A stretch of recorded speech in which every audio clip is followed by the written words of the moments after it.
Lesson 23: Parsing Data Deeply with Context. Introduction. Usually, when you want a child component to receive some information, the parent sends that information through properties. This works well, but as your application grows, it can become tiring to repeatedly pass the same properties down several layers. This is especially true when many different components in the app need the same shared information.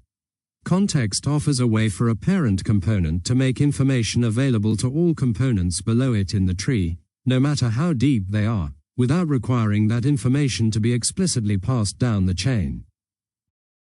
2. The problem with parsing props. Parsing properties is explicit and makes data flow easy to understand. However, if you need to pass certain properties through many layers where some components only relay them but never use them, the process becomes repetitive and inconvenient. When the component that needs the data is far down the structure, and the shared state must be moved up high in the hierarchy, it causes what we call prop drilling.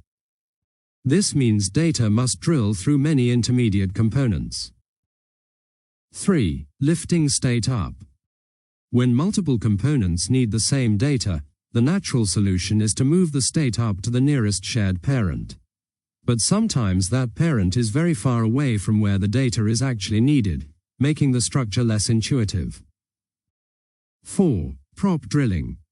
To illustrate, you might have to pass a piece of information through many intermediate components that do not care about it at all, simply because the components that need it are far below. This creates noise and complexity in your component tree.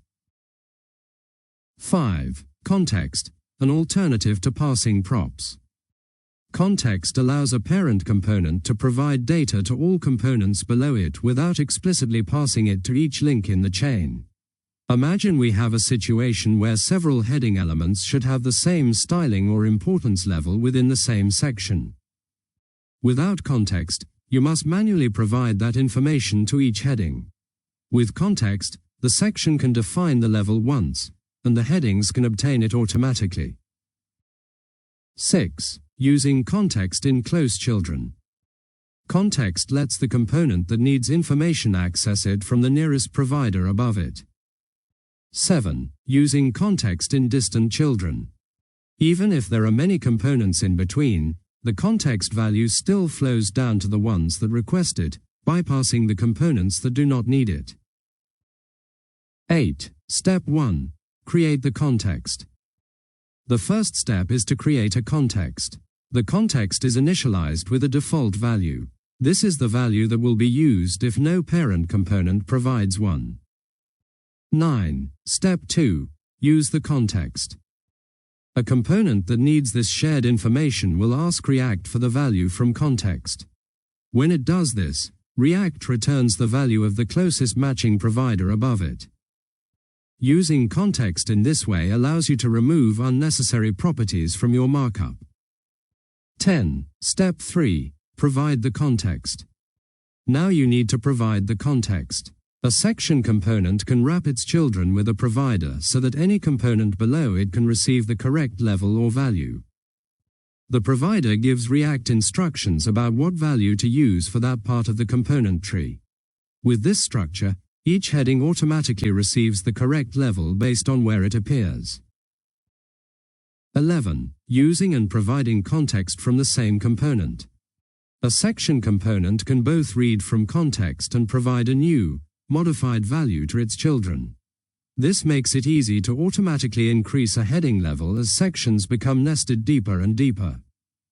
Because of that, you no longer need to manually pass any heading level values at all. 12. Context passes through intermediate components. You can add any number of components between the provider and the component that uses context, and the information will still reach its destination. A heading will always adapt based on where it is placed within the section hierarchy. It becomes responsive to its surroundings, adjusting based on how deep in the structure it is. 13. Before you use context. Context can be incredibly convenient, but that also means it is easy to misuse. Not every repeated property should be converted to context. Before adopting context, consider the following alternatives. First, try traditional property parsing. Even if it feels repetitive, it keeps data flow clear and explicit.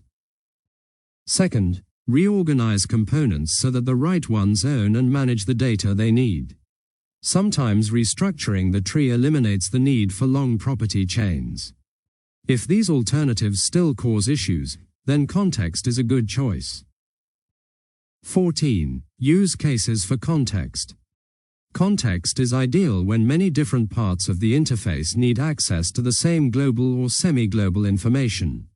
Examples include theme selections such as light or dark mode, a logged-in user account, routing information to determine which page is active, or shared application state that many components need to read and update. Context values can update over time, and when they do, all components that read them will update too. 15. Recap. Context allows a component to provide information to the entire tree below it. To use context, you create it, read it, and then provide it from a parent. The information flows past intermediate components without requiring anything from them. This helps you write components that adapt to their environment. Still, before turning to context, consider a simpler approach like parsing properties or restructuring your layout.